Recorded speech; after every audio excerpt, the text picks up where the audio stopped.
D63 AMG 507 edition. What's up guys, welcome to the second episode. As you can see, it won't start. Alright guys, after that. Welcome back to the channel guys. It's to our newest build series.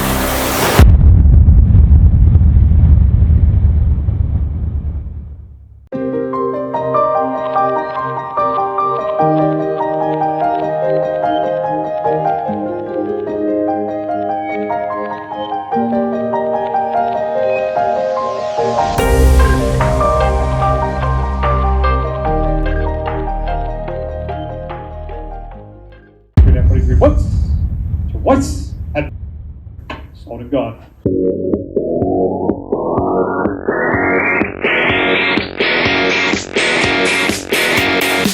Okay guys, today is a very exciting day. We are taking delivery of a very special vehicle. Now if you remember in the last one, we mentioned that this vehicle, the brand of it, starts with a P. So if you guessed it, well done. But it's time for the big reveal. So on the 23rd of January this year, we bid on the car on an auction site known as Pickles. Very similar to Copart for those of you in America. Anyway, the car was located in Victoria, Australia, so we had to organise transport, and after all sorting it out, it was a 2-week wait until the car arrived. Nevertheless though, the biggest question in our minds was, does it start? Because an engine in a car is the most expensive part, and rightfully so. Look at that. It starts! And to our absolute shock, the car started right out of the bat, which never happens. Oh, start! The car already starts! That is awesome news, guys. No pyro fuse, they don't have to go looking for that.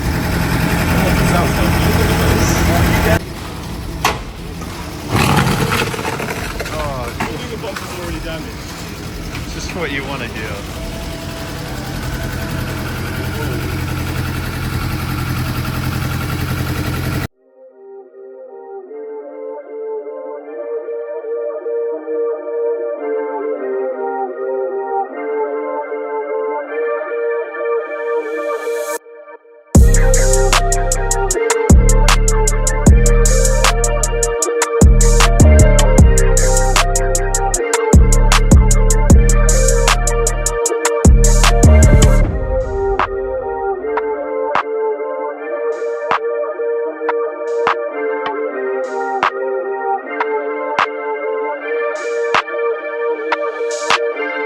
That is right guys, we bought a crashed 718 Porsche Cayman S. For those of you that guessed P in our last video, you were right because we ended up with a Porsche. Now if you know, Matt Armstrong did also build one of these, but he did the GT4 style body kit. We might do something different, but let's not get into that right now. Now this car has damage all around, but we'll get to that in just a moment. But first, we gotta give it a wash like we do with every single one of our cars. Because this car has driven across the entirety of Australia, which is a big country, and it's gotten hella dusty. Yeah, so let's give this baby a wash right now. And then we can get to the damage of this car and find out what this thing's really hiding.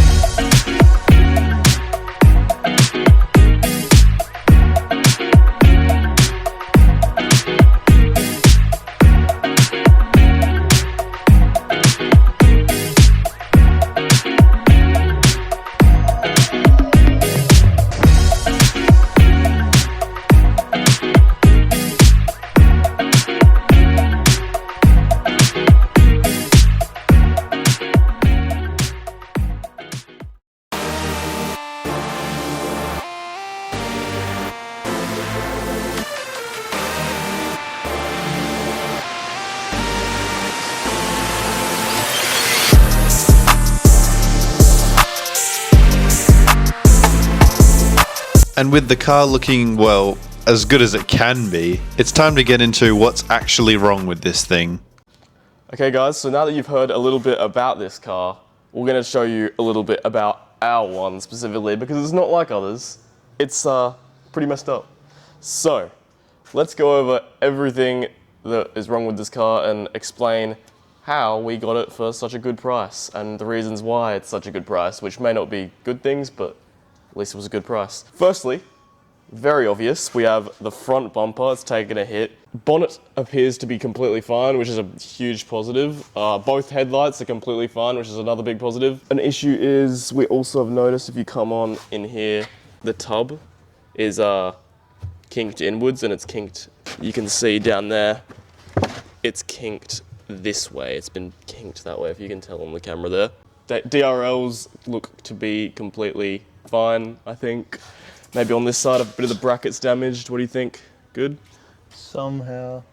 It possibly hit a car or something, spun around, and then the front has hit a curb. Speaking of the rear left side, let's get to the rear left side. That's probably the biggest issue cosmetically with this car. And this is still really it's kind of the side skirt actually. This whole rear section has had a good hit.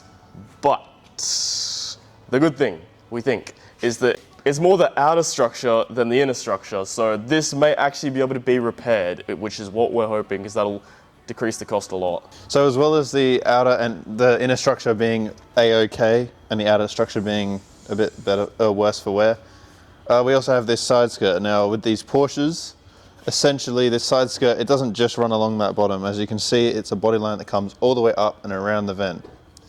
Now typically you'd think, oh no, well, what do we do? Because this is a big part of the car and you'd think it would be expensive, right? But no. We found one that's the exact same color and exact same panel for this model up in Melbourne, and surprisingly it's actually not that expensive. I can't remember the price, but we'll get back to you on the end of this build when we do our cost breakdown on what everything costs. But aside from that, I'll let Jake finish talking about why this wheel looks like it is stanced. Yeah guys, this wheel is, for lack of a better word, cooked. Not the wheel, I mean the wheel probably is, but the suspension, the actual shocky, is literally bent like a banana, it's stuffed. So that's a bit of an issue, but suspension work's not too hard, is it? We don't know the full extent, some of it is still damaged, but yeah. we still have to do an underneath the car examination. We still have to get this thing in the air, you're right. Mm-hmm. Well, let's get to the rear. Bumper? The rear bumper? The rear bumper. It might be salvageable, but we don't know if we want to salvage it. We might be doing something else, which we'll tell you about in just a minute. But let's keep getting to the rest of the car. But it would be a shame though to get rid of a bumper like this, just because of this, because this is the actual only damage. Just in here, you can see it sort of shaved itself off. This is the only damage on the whole bumper, but that could warrant having to replace the whole thing. It could. Not exactly. It could. Pop-up wing. This is the best part about it. Oh yeah. Let me show you something kind of cool. Also, while I show you this, look at this immaculate interior. I mean, come on. And if you haven't noticed, something in the middle there that's not just a normal, you know, PRND. We got a manual transmission. So this is a real Porsche. This ain't no fake Porsche. And it's actually been taken like really good care of. Like every car we've ever built, I don't think a single one of them has arrived in the condition that this one has arrived in. The owner was very short though. The what? Owner was very short. Yes, The the owner was very short. Really far back. So yeah, we got a clutch and a manual gear shifter, guys. So pretty cool. Key goes in, got full ignition. Let me show you this cool wing. Have a look. Watch this, ready? Way. Look at that. Mate, too good. Bet your a very BMW cool doesn't feature. have that. Got a boost gauge, because this thing is a flat 4 turbo, as we've said. It's a flat 4 turbo, pretty cool. Not a flat 6, not quite as good sounding, but it's still pretty quick. And Matt actually managed to make his Cayman S just as fast as a GT4. It's actually faster. Faster? By a couple seconds. It was faster around a track than a GT4. GT4 RS or GT4? I think it was a GT4 because the RS is a track built car. Yeah, but true. It was faster than that, which is like what? They're probably double the price of this. Probably. So these cars are very capable, a lot more capable than some of you might think. And by the end of this series, we're going to show you guys exactly why Porsches are one of the best cars ever made. Exactly. I mean, what handles better than a Porsche, really, apart from, I mean, yeah, what handles better than a Porsche? The rear is absolutely mint. Pretty much all the damage is on the front and that left side there. Hopefully you can see my hand actually pointing to what side it is. This side on the driver's side is actually, I think, A-OK. it's more or less just normal wear and tear, like rock chips. So we've noticed a little ding up here, but I mean, you know, I can't really complain. This car's been taken really well care of in its entire life. Now also, we've made a few discoveries on the actual like healthiness of this vehicle, and firstly, we think there is a problem with this transmission because, well, it's pretty loud.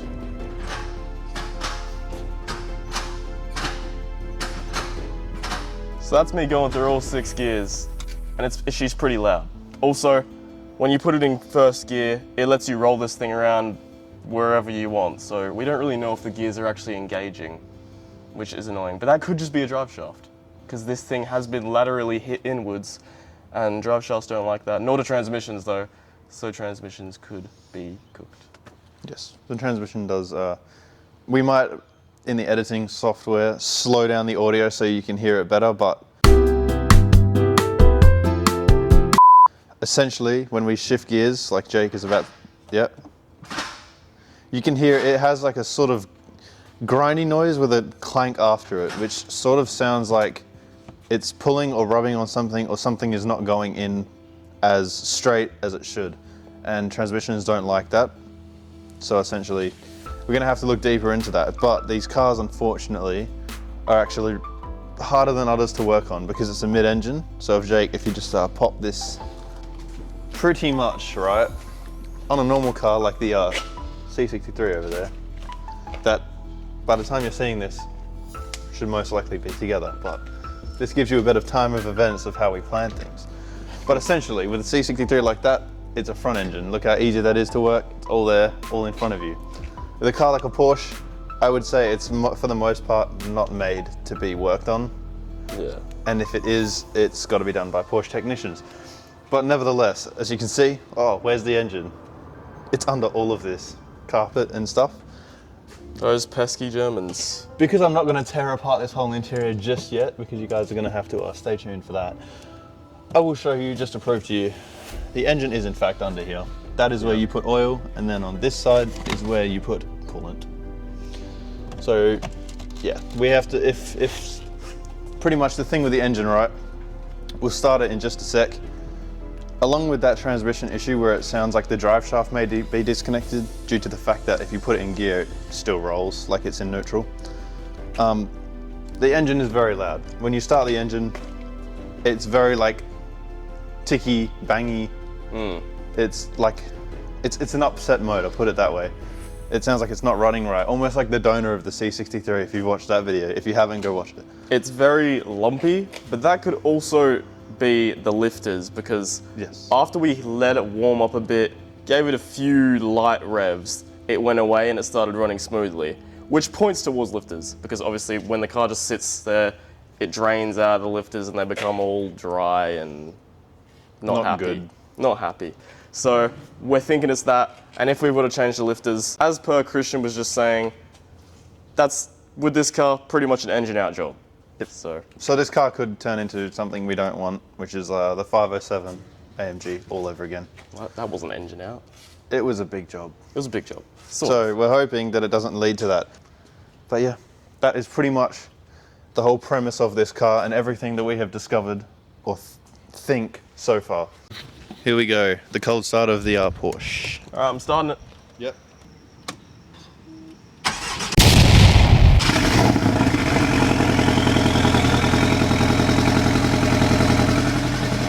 Listen to the turbo spool up. This thing's insane for what it is, you know. For a flat four, this thing has impressed me severely. Yeah, same man. This thing's crazy. Just didn't expect you it. said burbled when it started. No. I said the turbo spool up when you start. It goes like shh. Does it? Yeah. And also, for those of you wondering, yes, it does have oil because we've checked on the dash. I'll let Jake show you here. It does have oil pressure, guys. We're not complete idiots. There. Yeah. So there you go. There's the oil pressure. It has oil in it. I'm pretty sure these ones have to get up to operating temp for you to actually check what level it's at, but we know it's got some oil because it's How is the getting coolant pressure. temp rising that quickly? It's a Porsche, man. I don't know. So I've realized that in this clip you can't actually hear the noise properly. So I'm going to play the clip back from when we started it on the truck, because in that you can really hear it. Look at that though. It starts. And you know what? It doesn't sound too bad. Now, before we got too confident, we're going to give it some baby revs to figure out if it has good oil pressure and if that ticking noise really is the lifters, because if it goes away with a little bit of oil pressure, that simply means it's the lifters and we have ourselves a real winner.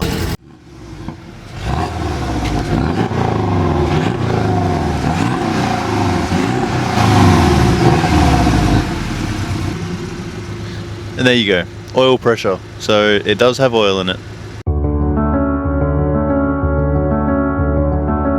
And with the engine proving that it works, it was time to investigate the more pressing issue at hand, which was the drive shaft. Now, we were already aware that it was broken because when you try to move the car, it goes absolutely nowhere. And just take a look at this wheel. Now, normally a drive shaft isn't a huge issue. However, if it breaks in a weird way during the crash, that would be the end of this build.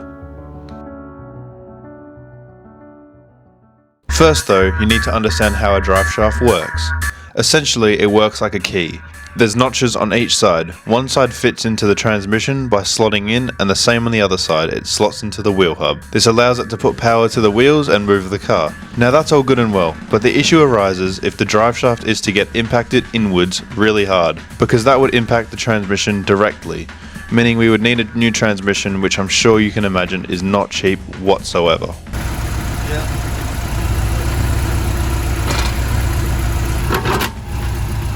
And I don't know about you guys, but that doesn't sound right to me. And there's only one way we're going to find out, and that's going to be in the next video when we strip this car. That'll be coming out in 2 weeks, as next week will be the second last video of our Mercedes C63S, the other build we're doing on this channel. So in that case, if you'd like to keep up to date with all the things happening on this channel, please subscribe and toggle push notifications so you know every time we upload. And while you're there, please press the like button. But now I think it's time to discuss what you guys want to see. Alright guys, so now that you've heard this thing start, run, and the fact that we found that drive shaft issue, it's time to get on to the future plans of this car and what we want to do with it and what you guys want us to do with it. So, we have obviously described just before little things that we are not sure might be replaceable, such as this bumper because of the nick down here. The wheels should be okay, but this one here needs to get refurbished. As you can see, it's basically been painted blue. So we need your guys' opinion. We need to know what you guys would like to see done to this car. Now, as we said before, Matt Armstrong has done this exact car in a GT4 style build. So if you guys want to see that, leave that in the comments.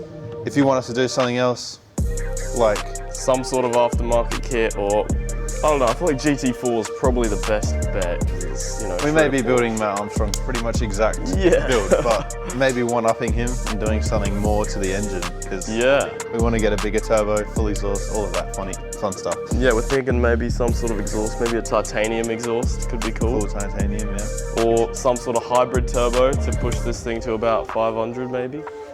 500 on 1300 kilos, pretty quick. Yeah, it's all good plans, but we want to get your guys' opinion, because at the end of the day, we do this for you guys. Exactly. We want to do what you guys want to see. So, yeah, but we can't put any of these things on without your guys' opinion. So if you could leave all your thoughts in the comments below and opinions on what we should do to this car, because we really want this to make something you guys want to see. And we can't do it without you guys actually commenting in the comments below. And with all that said and done, I want to thank you guys for watching the video all the way to the end. Please remember to leave your thoughts in the comments below, and while you're there, please hit the subscribe button and give us a like, as it helps us a lot.